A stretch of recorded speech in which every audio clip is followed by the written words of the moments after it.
These adored mid-19th century ballet goddesses fan the flame within our soul even today. We too have our living legends. Tradition's beauty is as untarnishable and imperishable as gold. 400 years of ballet history, but 1830 to 1850 was Romanticism, the still point around which the earth of present ballet spins.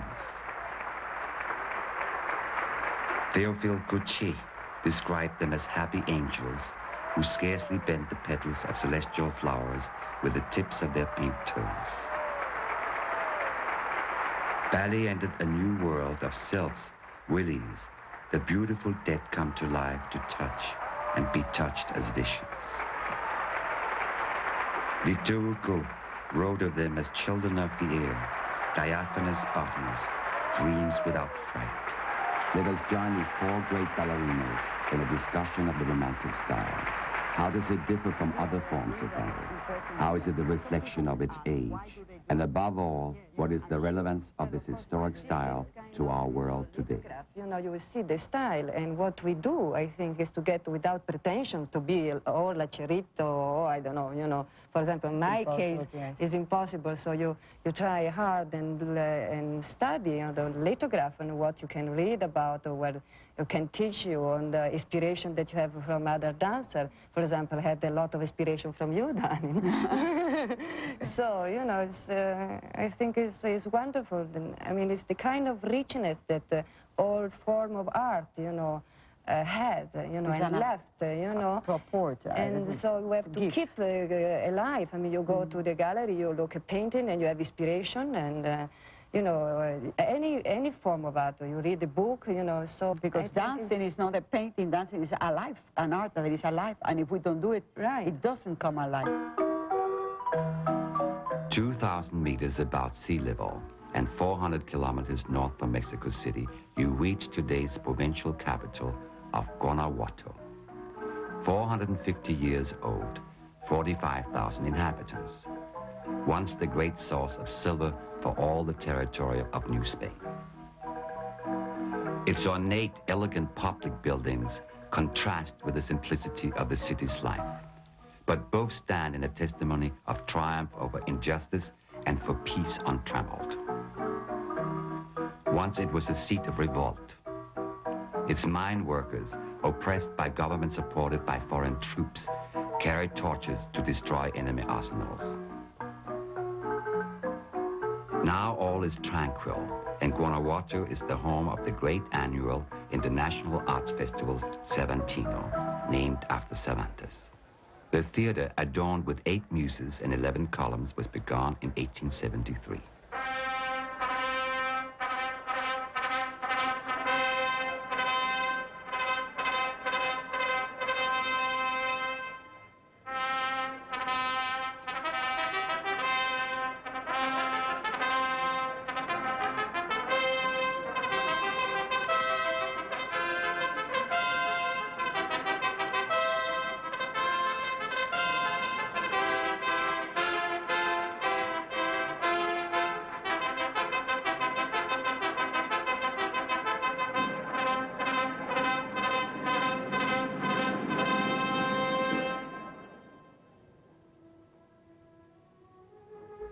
One masterpiece of 1845 was the Grand Pas de Quatre, designed to display special qualities of the 4 reigning dance stars, each resolved to be a planet around which others would circle as satellites.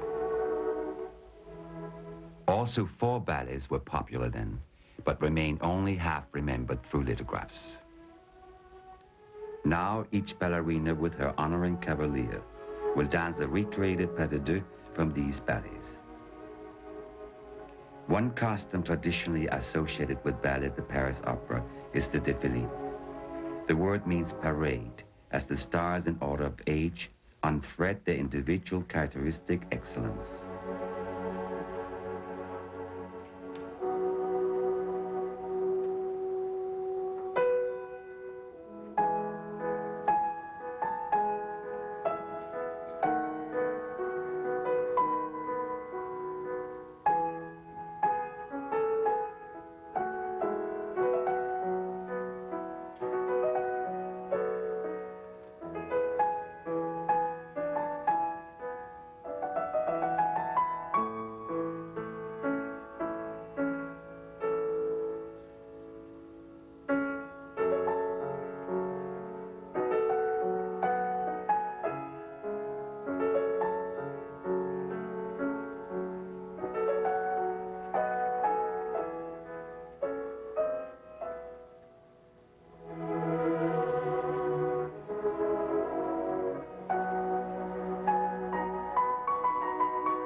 we four dance the Grand Pas de Quatre, and we four dance Pas de Deux also in the same program, and yet the Pas de Deux are different from the Grand Pas de Quatre. They are on the romantic style, but they have a different little thing to add, like you with Esmeralda. I had a background from Denmark, so you do Graham. That's where I learned the Bournonville tradition, which is wonderful, really, because the ballets have remained in the repertoire since he worked in the 1830s, 1840s. And so that tradition is still very much alive in Denmark. You see the older dance actors, they play these marvelous pantomime roles, and somehow it gives so much life to the Bournonville ballets to have these pantomime actors. It is not only pantomime, it's so much jumping that is a ballet that is a killer, for example. But it shows the balance of the ballets which were made in that period. The balance between the pantomime and the dancing was very integrated somehow. I think more integrated than perhaps in the Petit Pas era, where divertissement was very much separated from the pantomime sections. And Giselle and La Sulfide, the acting was very much integrated, I think. Into the dancing itself. Yes, absolutely. And the style that I learned there is very much a sort of light and a natural gracefulness, and it's very difficult to pinpoint it in words, but it's something very special, and Peter and I tried to use that style in the pas de deux we choreographed for Esmeralda. Yes, it's quite strange that they don't, they think, most of the people, that pantomime is not necessary, you know, it's kind of old-fashioned, and I don't find that, you know, I really think it's so important. It's the way how to do it, and how to do it in the right way, you know.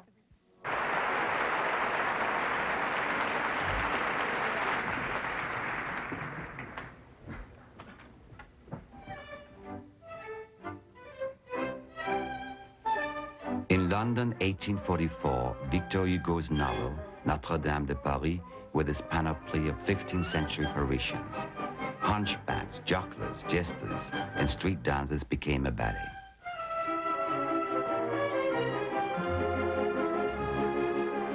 Here it tells the story of Esmeralda, street dancer hired to perform at a wedding. She discovers that the bridegroom is the very man she has long loved. The pair dance. Esmeralda conceals her jealousy and loss. She dances through tears, always displaying the vivacity of her profession.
I think we must tell them.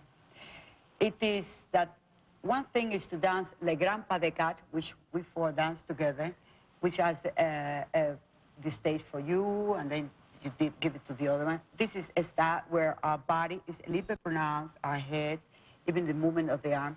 And the other one, it is your pas de deux that you dance. Or Natalia, or the Swiss Natalia, maid, yes. Or yes. Which is not quite like the Grand Pas de Quatre. It has, on the same style, but it has a charm, a different, because she's representing an historic. A Swiss maid, yes. But I think it's nearly more influenced by a certain joie de vivre that was very much in fashion in the 18th century already. You know, sort of a very free peasant-like and a bit a coquin, you know, as we say. But it's still very in fashion in the Romantic period. I think one of the most wonderful things, it is the discipline in the different style of the putting of the head, of the arms. You were talking about the round of the arms, the control, and the position, the way that they do speak. They do speak of something, don't you think? Because as certainly, it all plays a part of that style. That's true. In Paris, I've been told when I was working with teachers like Chauviré that il y a le temps de la conversation. It means that when you dance this style, it's like a conversation with the public, and each pose of arm, each port de bras is like a word. High in the Swiss Alps, a milkmaid is enamored of a handsome horseman. In her secret loneliness, she has confessed to her statue the depth of her passion. To her mortification, the statue comes to life and turns out to be that man himself. But he's delighted, and the two dance out their love and soon-to-be consummated marriage.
After writing Giselle, Coutier turned to the exotic.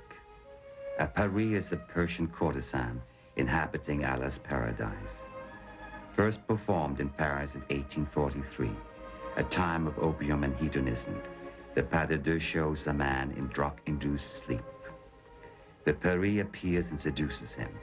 But is it only a vision, a dream, hallucination? A bouquet of flowers will prove its reality, and in paradise one day, the lovers will be eternally united.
The Romantic era was really a period in history, and it began in Paris in 1830, and it began on the stage as well as in literature and painting.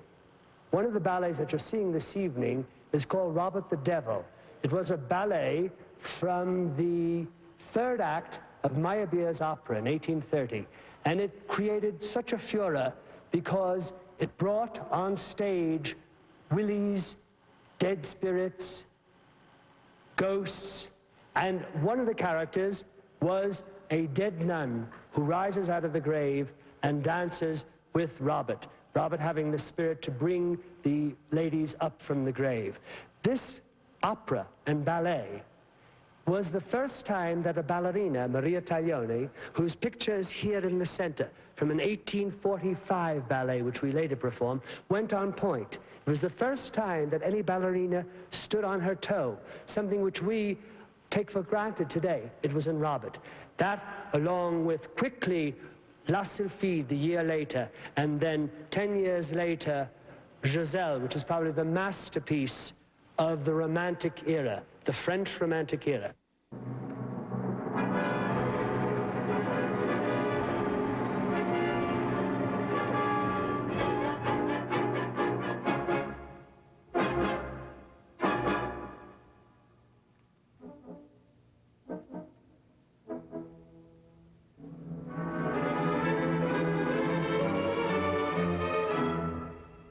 The devil has seized the branch from the mystic cypress tree, growing over the grave of Saint Rosalie.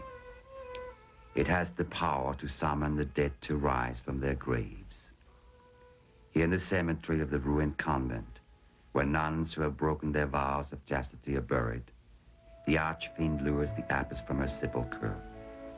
She will struggle to retrieve the branch so that she may never return to him or to the world whose temptation destroyed her.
this romantic ballet should be study, dance, and the choreographers of today who have done our pas de deux and have worked hard into it has been very hard for them because they have to do a lot of research.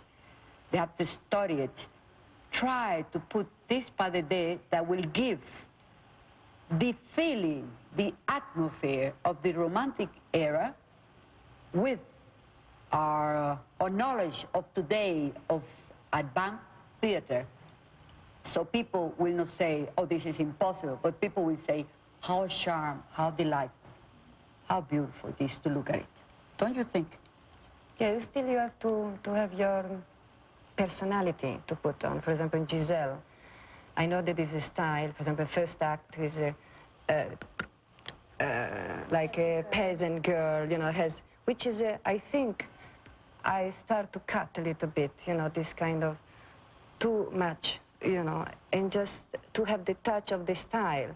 I think Giselle has the chance to make you more free on your way to dance, still with the touch of the period. You understand? Well, let me see. Because well, you say in Pas de Quatre, you do a little bit with a sense of humor, like we talk about. Yes, we exaggerate the position. Yes, and we you put keep it. that. And Giselle, the same position. But you do it, but you do it longer. Yes, exactly. In the way that is your way to work today. Because it's a dramatic ballet, and you have more. It's your interpretation too, your movement, you know. But definitely because.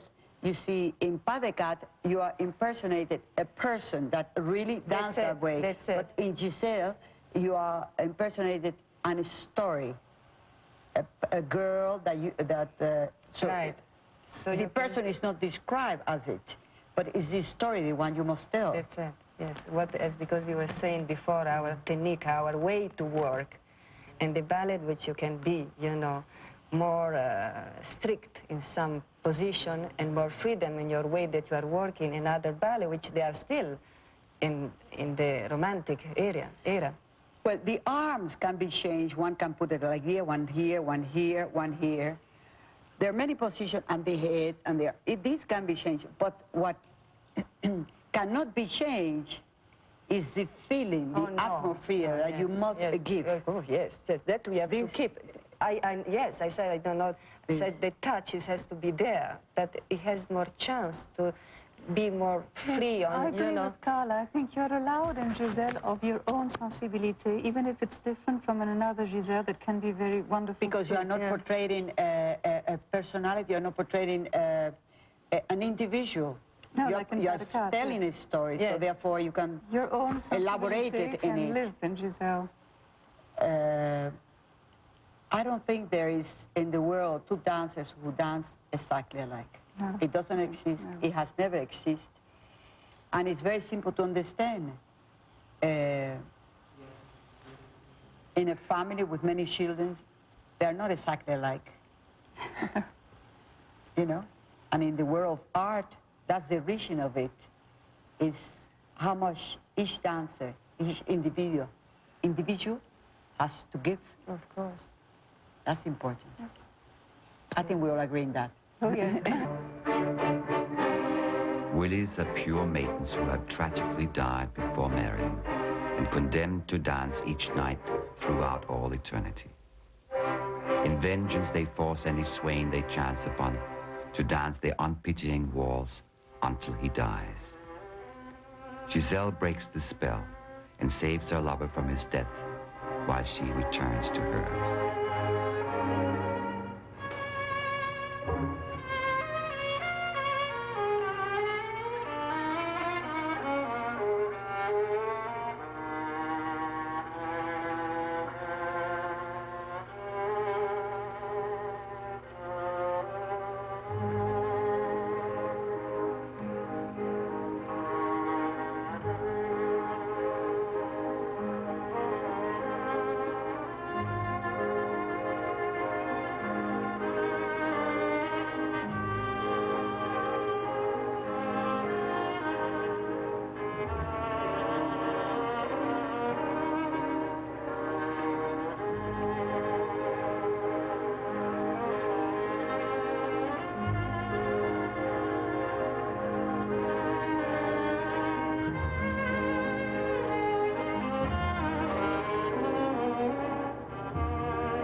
Anton Dolin, the choreographer of the Grand Pas de Quatre, is a specialist in the Romantic style and was one of the great danseurs of all time. For many years in my studio home in London, there hung a copy, actually, of this lithograph, very famous lithograph by Chalon.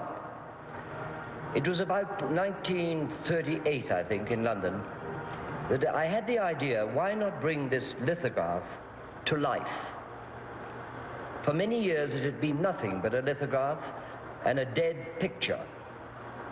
The original music was found eventually by a very great historian of the ballet, Cyril Beaumont, at the London British Museum. Of course, there was no orchestration and there was very little indication as to what the music was about, but he did have the pas d'ensemble, the variation of Taglioni, the variation of Cerito, the variation of Gran, and the variation of Grisi.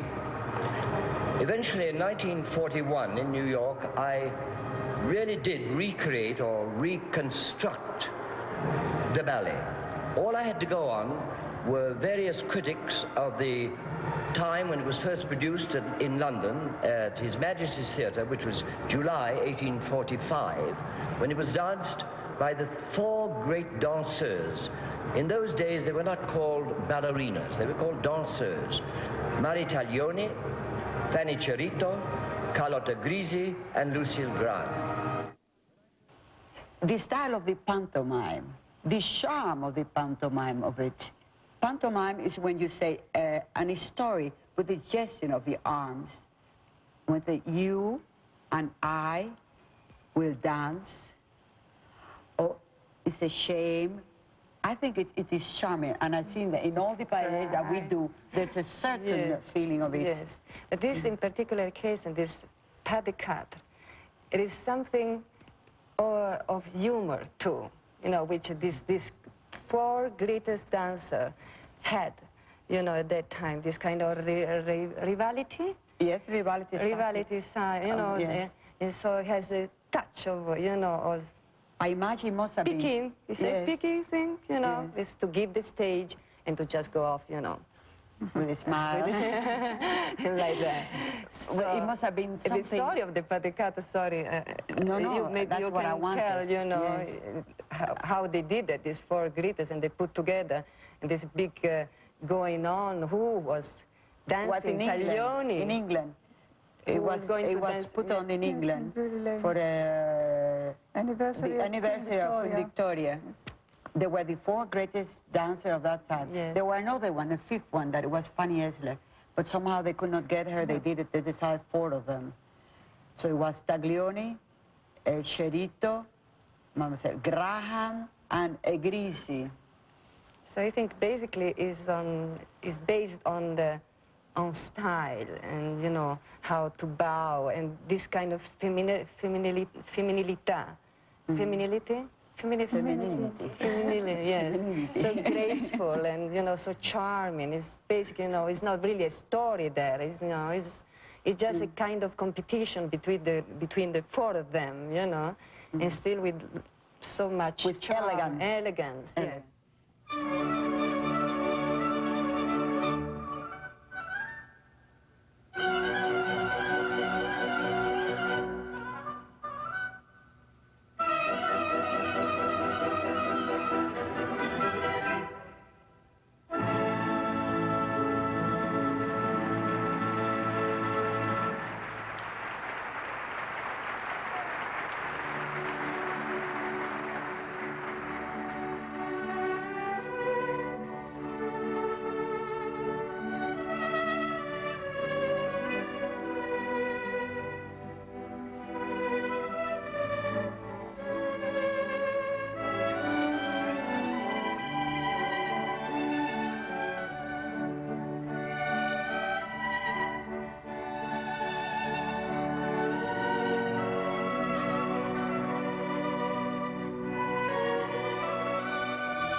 Next on A&E, an invigorated Christina is challenged in her efforts to restore her home to its former glory. The K.M. Payton romance, Flambards.